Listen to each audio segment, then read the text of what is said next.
Minggu lalu kita telah membahas masalah bid'ah yang kurang baik, ya.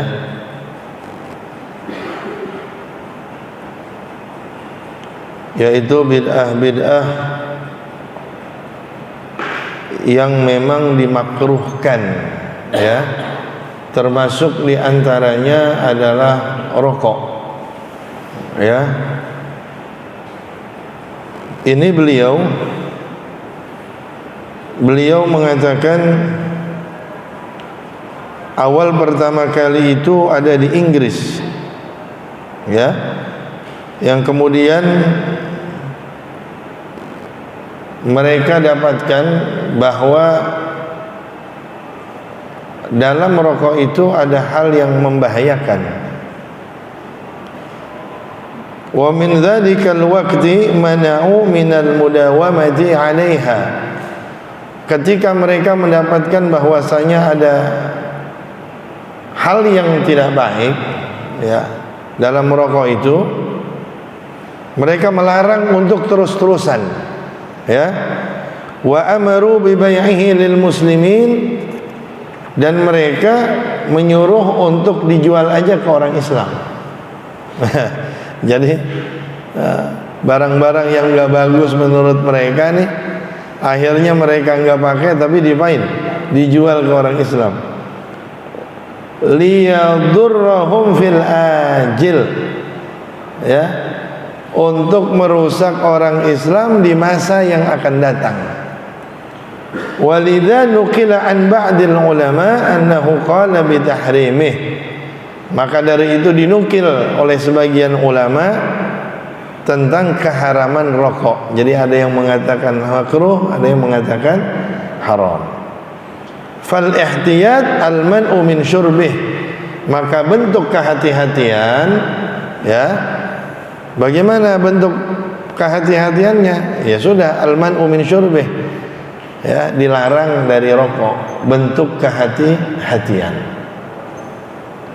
Nah, ini tinggal gimana saatnya kita melihat orang yang merokok, gimana, ya. Tatkala ada yang mengatakan makruh, ada yang mengatakan haram. Pada saat kita mau melarang orang yang merokok atau ingin supaya yang merokok berhenti, ya, itu ya pelan-pelan. Karena itu konsumsi dia setiap hari, ya. Ada kalanya orang nggak bisa berpikir kalau nggak merokok, nggak bisa nulis kalau nggak ngerokok. Ada yang nggak bisa ngajar kalau nggak ngerokok. Itu nanti hukumnya bisa beda-beda tiap orang, ya. Jadi kalau kita punya niat baik supaya orang yang merokok ini berhenti ngerokok, caranya pun harus baik, ya. Kita kadang-kadang kan seringnya nyindir, ya. Nyindirnya tapi nyindir nggak bagus. Rokok bisa, sedekah nggak bisa, begitu kan?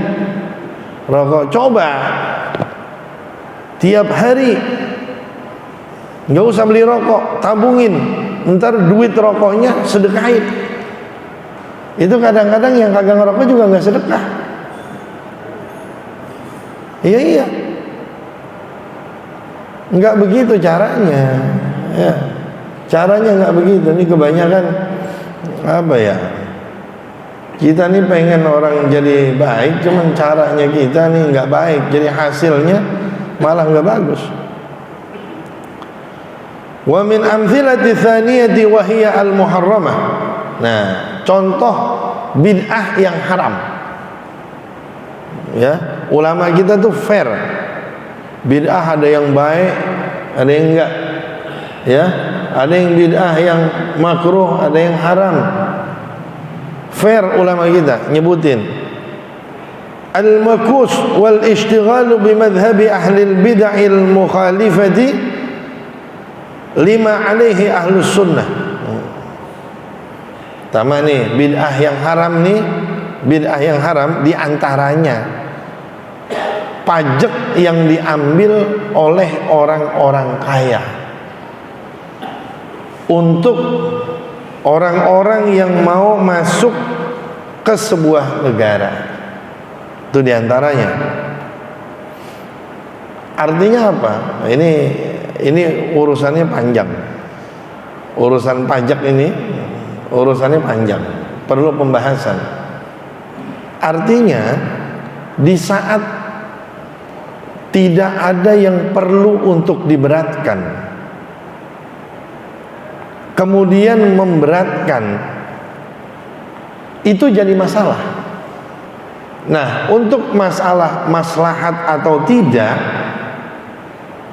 itu ulama punya takaran. Sama dengan pajak nih, apa-apa sekarang dipajakin, gimana hukumnya? Kan gitu. Kita makan bayar pajak, ya kan? Masuk ke restoran bayar pajak, itu mesti ada itu. Dan lain sebagainya lah. Itu gimana hukumnya? Tatkala memberatkan rakyat itu haram. Itu bid'ah tuh, ya. Cuma untuk lebih detail dan spesifiknya, ya memang ada pembahasan khusus dalam urusan pajak ini. Kemudian sibuk dengan madhab yang berbeda dengan ahlus sunnah wal jamaah, ya, sibuk dengan madhab yang berbeda dengan ahlus sunnah wal jamaah. Jadi emang ahlus sunnah wal jamaah apa? Ahl itu artinya keluarga, pemeluk, penduduk, pemilik, itu ahlun. As-sunnah itu adalah jalan yang ditempuh oleh Rasul dan sahabat-sahabatnya. Al-jamaah orang yang selalu mengedepankan persatuan. Jadi ahlus sunnah wal jamaah adalah kelompok orang-orang yang mengikuti Rasulullah dan sahabatnya dan selalu mengedepankan persatuan. Itu ahlus sunnah wal jamaah. Nggak mau ribut-ribut,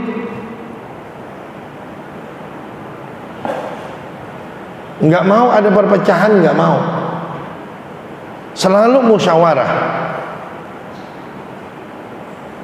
Ini kan enggak, bikin ribut aja, bikin ribut. Ya. Ada orang kerjanya bikin ribut mulu, berantem sono, berantem sini. Nah, yang sono syirik, kafir, ini doa.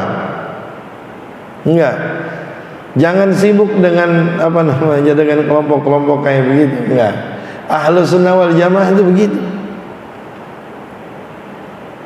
Dicontohkan oleh Sayyidina Ali karramallahu wajhahu wa radhiyallahu anhu, enggak mau ada pertikaian. Waktu beliau berselisih dengan Sayyidina Muawiyah bin Abi Sufyan, enggak, santai aja, enggak mau ada pertikaian.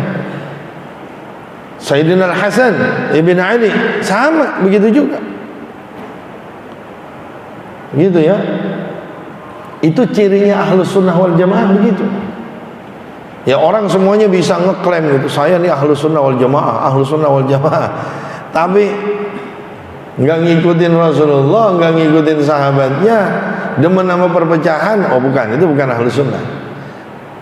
Ya, kadang-kadang kan orang begini, dalam satu kasus ngikut, satu kasus enggak. Ya, satu kasus ngikut, satu kasus enggak. Contoh, saya contohin nih. Zaman Nabi ada tahlilan apa enggak? Enggak ada. Orang yang paling tahu tentang sunnah Rasulullah itu siapa? Sahabat. Ada nggak sahabat Nabi yang tahlilan? Kan gitu kan? Ada nggak sahabat Nabi yang tahlilan? Nggak ada. Sahabat Nabi yang paling tahu tentang sunnahnya Rasulullah aja nggak tahlilan. Kenapa kita tahlilan? Begitu kira-kira. Sahabat Nabi yang paling tahu tentang sunnah saja itu nggak maulidan. Kenapa kita maulidan? Nah ini kan namanya kan sahabat di bawah-bawah, iya kan? Sahabat yang paling tahu tentang sunnah Nabi, gitu kan? Oke. Pas giliran sahabat Nabi bikin taraweh berjamaah 20, dia bikinnya 8. Gimana? Jadi satu kasus ketika cocok sama dia, itu diambil. Ntar kalau nggak cocok, itu nggak diambil sama dia. Sahabat Nabi adzan Jumat 2 kali, kan gitu kan? Kan tadi kan argumentasinya kan sahabat Nabi yang paling tahu tentang apa? Tentang sunnah Rasulullah, kan gitu kan?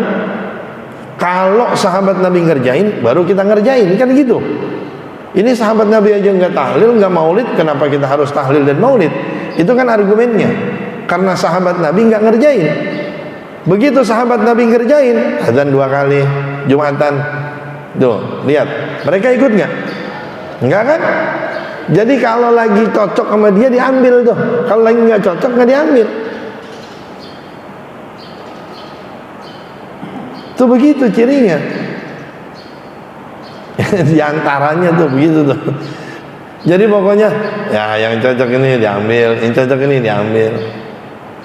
Imam Ahmad Ibnu Taimiyah yang jadi imamnya aja, dan Imam Ibnul Qayyim Al-Jauziyah yang selalu pendapatnya diambil, itu kalau yang cocok, yang nggak cocok enggak.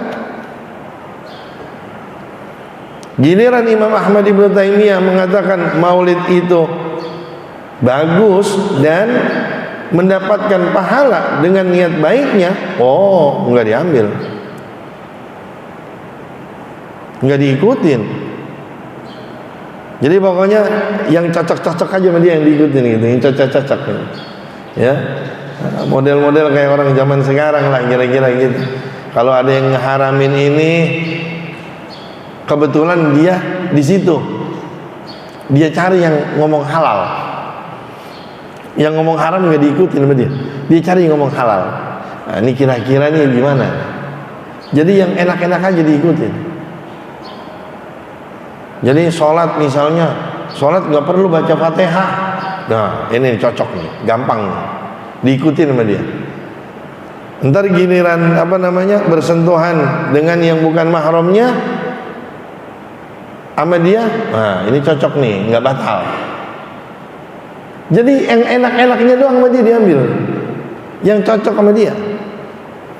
Ya, wah ada pertanggungjawabannya ntar sama Allah, jangan sembarangan.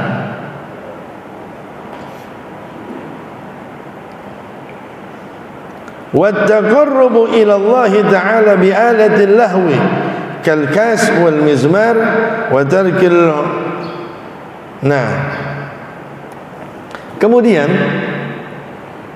termasuk di antara barang yang yang diharamkan, ya, termasuk dari yang diharamkan itu bid'ah. Yang diharamkan itu mendekatkan diri kepada Allah bi'alatil lahu. Ini menurut beliau nih, menurut Syekh Muhammad bin Abdullah Al-Jardani, bid'ah di antara bid'ah muharramah, bid'ah yang diharamkan, mendekatkan diri kepada Allah dengan alat-alat lahu. Alat-alat lahu itu alat-alat yang bisa membikin kita terlena. Ya. Di sini beliau mengatakan kalkas wal mizmar. Kayak apaan? Suling. Begitu. Makanya nanti seruling itu ada yang diharamkan, itu yang model gimana gitu. Karena seruling itu ada yang model begini, tiup begini, ya, ada yang begini lurus, ada yang begini, bentuknya beda-beda. Itu jadi mahallun nadhar juga. Makanya ada yang dipakai juga. Makanya kemarin As-Sayyid Al-Habib Umar bin Muhammad bin Salim bin Hafid ketika ditanya tentang masalah musik, itu beliau mengatakan apa? Ini masalahnya berkaitan dengan masyair, perasaan. Jadi memang banyak perbedaan pendapat antara ulama. Beliau itu waktu menjawab bukan ragu-ragu. Itu yang ngomong beliau jawab ragu-ragu itu orang bodoh sebenarnya, nggak ngerti. Karena memang musik itu dia bermain dengan syair, dengan perasaan orang. Ya, maksudnya dengan masyair itu dengan perasaan. Tatkala dia itu akan menimbulkan madorot, gitu lah. Nimbulin madorotnya apaan? Syahwat. Nimbulin syahwat nih, ya. Ya kan tergantung kan. Kira-kira nih, kira-kira. Kalau bapak-bapak dengar ini, lagu ini, itu kira-kira nanti ngebangkitin apa? Ngebangkitin makin sholat, makin rajin sholat, makin rajin baca Quran, apa kira-kira makin ngayal? Hah? Dengar nih, musik kira-kira makin ngayal apa makin apa? Kalau makin ngayal, yang terus kita jadi gitu, jadi apa? Birahi kita muncul, syahwat kita naik, itu haram. Itu beliau ngasih kita kisi-kisi itu begitu.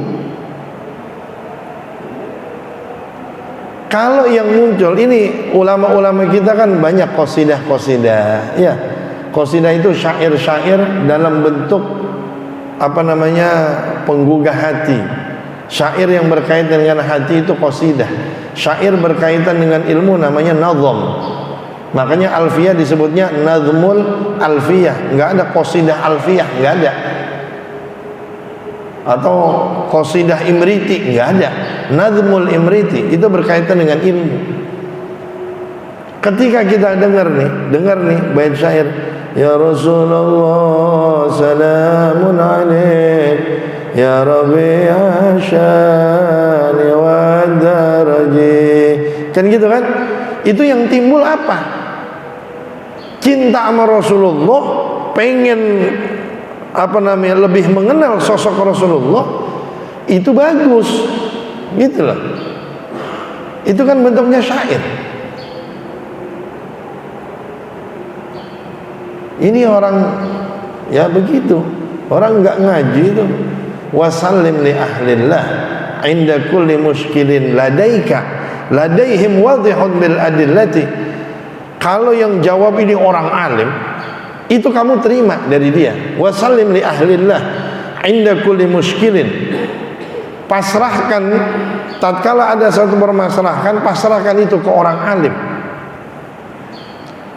Karena muskilin itu ladaika, menurut kamu itu muskil, susah, hukumnya kamu nggak tahu. Tapi ladaihim, tapi menurut mereka wadihun bil adillati, jelas dengan dalil-dalil. Begitu. Kadang-kadang orang nggak ngerti apa-apa ngelawan orang alim. Ini kan penyakit zaman sekarang, lumayan viral itu. Ya orang nggak ngerti, orang nggak paham apa-apa, ngomentarin Habib Umar bin Hafid yang benar aja. Kadang-kadang ada lagi yang ngomentarin bacaan beliau, belajar dulu.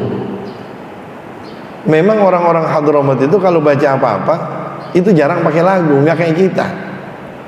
Baca Fatihah misalnya, Bismillahirrahmanirrahim, Alhamdulillahi Rabbil Alamin.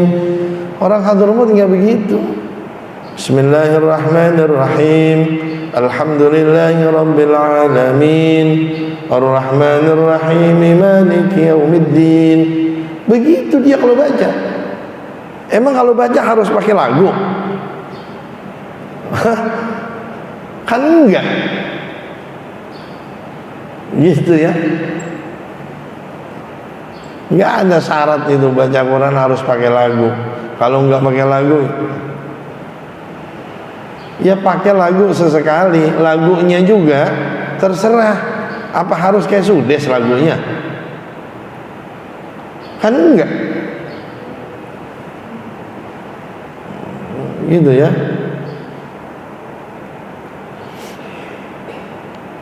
Nah itu apa namanya,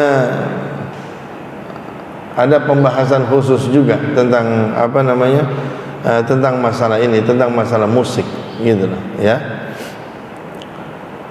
Kemudian wa tarkul hudud asy-syar'i wa tarkul hudud asy-syar'iyyati, dan meninggalkan batasan-batasan syariat, wa ibdaluha bi 'uqubatin ukhra maliyatan aw badaniyatan, meninggalkan hukum-hukum syariat diganti bentuknya dengan harta ataupun badan.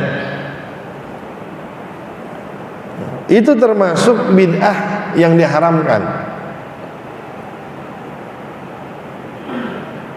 Jadi begini, hukuman-hukuman syariat ditinggal, gitu ya. Hukuman syariat ini bentuk bid'ah yang diharamkan.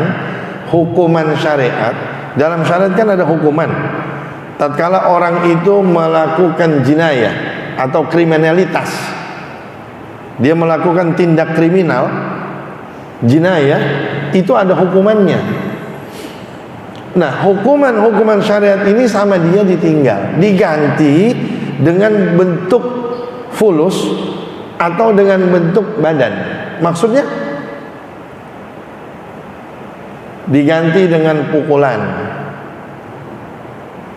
Misalnya, kalau yang memang sudah ada cambukan, itu nggak masalah, itu namanya hukuman syariat. Tapi tatkala nggak ada, gitu loh, diganti dengan bentuk harta atau bentuk fisik, itu salah satu bid'ahnya, gitu ya. Nah makanya perlu juga pembahasan, ya perlu juga pembahasan bagaimana seandainya itu apa namanya, aturan sendiri, ya, seandainya itu aturan sendiri, aturan lembaga lah istilahnya ya. Yaitu udah ada di beberapa bahsul masail tentang masalah aturan-aturan lembaga. Aturan lembaga apaan? Misalnya orang punya pesantren, ya, terus dia bikin aturan, pulang tanggal sekian, kembali tanggal sekian, gitu kan? Kalau enggak kembali tanggal sekian, maka dipukul atau didenda. Itu kan aturan. Terlambat sehari misalnya 1 sak semen, 2 hari 2 sak misal. Itu perlu pembahasan, walaupun ada yang memperbolehkan dengan kesepakatan.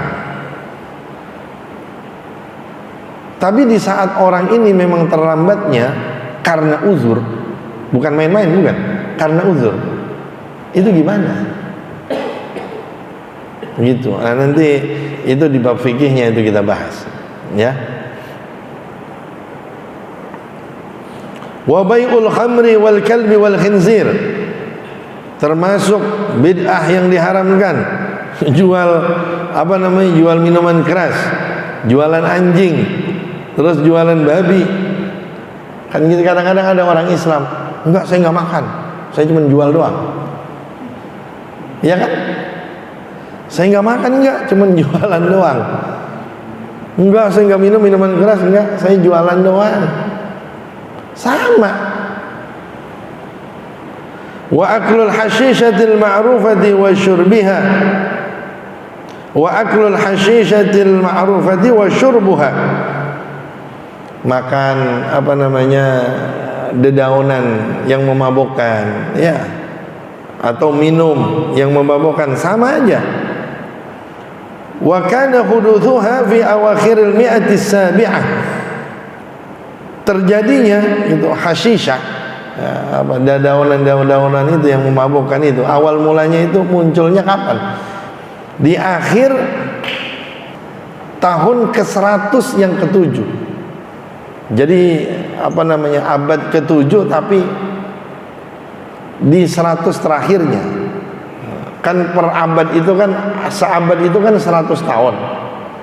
Ini di abad ke-7 tapi sebelum 100-nya.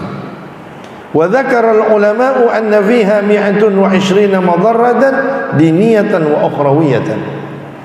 Ulama menyebutkan di dalam dedaunan yang memabukkan itu terdapat 120 jenis bahaya, baik yang berbentuk dunia maupun bahaya yang berbentuk akhirat, ya, baik secara fisik maupun non fisik, ya. Ada 120 jenis bahaya di dalam tumbuhan itu. Cuma saya nggak bisa memastikan apakah itu, karena saya bukan dari kedokteran. Saya nggak mau memastikan apakah ini yang dimaksud adalah ganja atau apa, ya. Saya nggak paham masalah itu, ya. Karena kalau kita komentar yang kita nggak paham, yang kita nggak tahu, justru yang tahu nanti bakal protes ke kita. Wa'lam anna man ahdatha bid'atan muharramatan kana alaihi wizruha wa wizru man ya'malu biha ila yaumil qiyamati kama anna man sanna sunnatan hasanatan falahu ajruha wa ajru man ya'malu biha ila yaumil qiyamah. Ketahuilah bahwasanya orang yang mencetuskan bid'ah yang diharamkan, maka dia akan mendapatkan dosanya dan dosa orang yang mengamalkannya sampai hari kiamat. Begitu juga sebagaimana orang yang mencetuskan bid'ah yang baik, dia akan mendapatkan pahalanya dan pahala orang yang mengamalkannya sampai hari kiamat. Gitu ya. Nah, ini ulama kita fair. Giliran yang jelek, jelek. Giliran yang bagus, bagus. Kan begitu. Wa akhraj Ibnu Majah an Hudzaifah marfu'an la yaqbalu Allahu li sahibi bid'atin salatan wala sauman wala sadaqatan wala hajjan wala umratan wala jihadan wala sarfan wala adla ay la fardan wala sunnatan yakhruju min ad-din kama takhruju asy-sya'ratu min al-'ajin.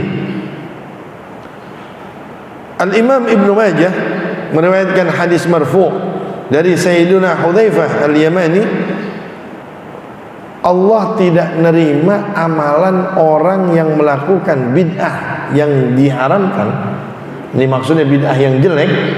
Allah tidak terima amalan dia, sholatnya, puasanya, sedekahnya, hajinya, umrohnya, jihadnya, sunnahnya, wajibnya, enggak Allah terima. Gitu ya. Hati-hati kalau buat bikin bid'ah yang jelek. Kita kan kadang-kadang di masyarakat nih punya ide, gitu kan? Kita punya ide.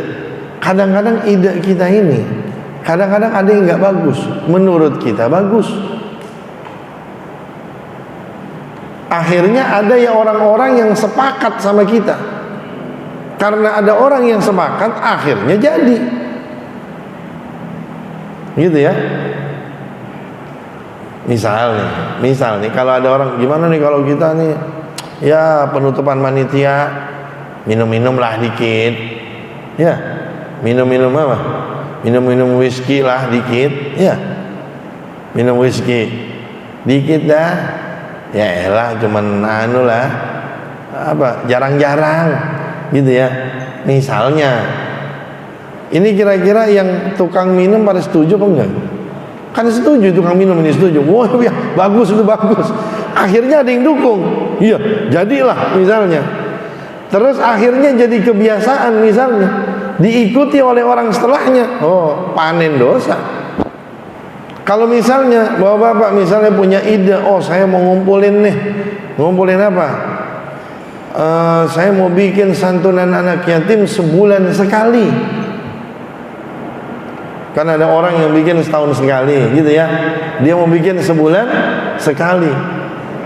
Itu dilakuin sama dia, dicontoh sama orang, maka dia dapat pahalanya terus sampai hari kiamat.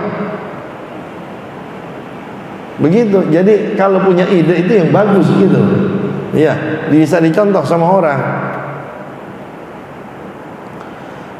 Wa kana as-salafus salih yunkiruna al-bid'ata al-mubahata fadlan 'anil muharramati wal makruha. Ya, memang ulama-ulama kita, ulama-ulama salaf itu mereka enggak senang dengan bid'ah yang mubah, apalagi yang haram, yang makruh. Enggak, yang mubah aja dia enggak mau. Ya, saking apanya? Saking hati-hatinya ulama kita, ya. Hukiya anna Aba Yusuf sahib al-imam Abi Hanifah hadara ma'idatal khalifati Harun ar-Rashid fatalaba al-mala'iq faqala lahu ya amiral mu'minin qad qala jadduka ibn Abbas fi qawlihi ta'ala wa laqad karramna bani Adam ayil ja'alna lahum asabi'a ya'kuluna biha wa lam naj'alhum kaddawabi ta'kulu bi afwahiha فأبى إلا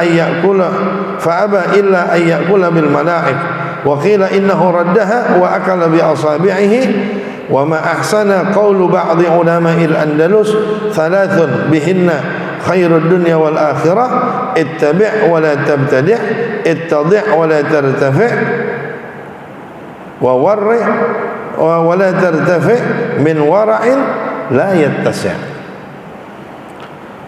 Diceritakan muridnya Imam Abu Hanifah namanya Al-Imam Abu Yusuf, ya. Imam Abu Yusuf ini pernah diundang oleh Khalifah Harun ar-Rashid untuk makan. Begitu makan dikasih sendok, ditolak sama Imam Ibnu Yusuf, sama Imam Abu Yusuf, ditolak. Jadi menurut beliau ini sendok ini bid'ah. Ya, zaman Nabi ada nggak sendok? Ini sendok bid'ah. Terus gimana? Kata beliau, walaqad karramna bani Adam. Allah berfirman, kami sudah memuliakan Bani Adam. Manusia itu kami muliakan, kata Allah. Nah, apa yang dimaksud Allah memuliakan manusia? Sayyidina Abdullah bin Abbas yang merupakan kakeknya Harun ar-Rashid itu menjelaskan bahwa yang dimaksud dengan Allah memuliakan manusia, maksudnya apa? Di antaranya nih, Allah memuliakan manusia dengan memberikan jari-jari yang bisa dipakai untuk makan, tidak menjadikan sebagaimana Allah jadikan kepada binatang yang mereka itu makan dengan mulutnya. Manusia makan dengan tangannya, kalau binatang makan dengan mulutnya. Itu salah satu kemuliaan yang Allah berikan kepada manusia. Terus gimana? Dibalikin sama dia. Ada yang bilang nggak mau ikutan makan, ada yang bilang juga dibalikin tuh sendoknya sama dia. Gitu ya. Itu sampai ke situ-situ. Kalau kita gimana? Ayo, kalau kita gimana? Kadang-kadang kita malah nggak mau kan? Kadang-kadang malah dikasih kobokan. Udah ada kobokan, masih aja ada tesi apa kagak tesi? Kan gitu kan? Ada tesi apa enggak? Kita malah begitu. Jadi malah ini gitu, malah yang sudah malah ditinggal gitu loh. Malah milih yang begitu. Nah itu apa namanya? Kalau kita begitu, ada lagi orang sekarang mau main keren-kerenan, pakai pisau. Iya kan? Itu biasanya, jangan perhatiin. Orang itu kalau dia makan pakai pisau, itu pasti pisaunya sebelah kanan. Rata-rata pisau sebelah kanan, garpunya sebelah kiri. Ada nggak yang begitu habis dia motong, ini yang sebelah kiri diambil lagi pakai yang sebelah kanan, jadi makan pakai tangan kanan? Ada nggak? Rata-rata makan pakai tangan kiri, iya kan? Coba lihat tuh, ini orang Islam banyak yang ikut-ikutan. Nabi udah ngomong, fa inna syaitana ya'kulu bishimalihi wa yashrabu bishimalihi. Setan itu kalau makan pakai tangan kiri, minum pakai tangan kiri.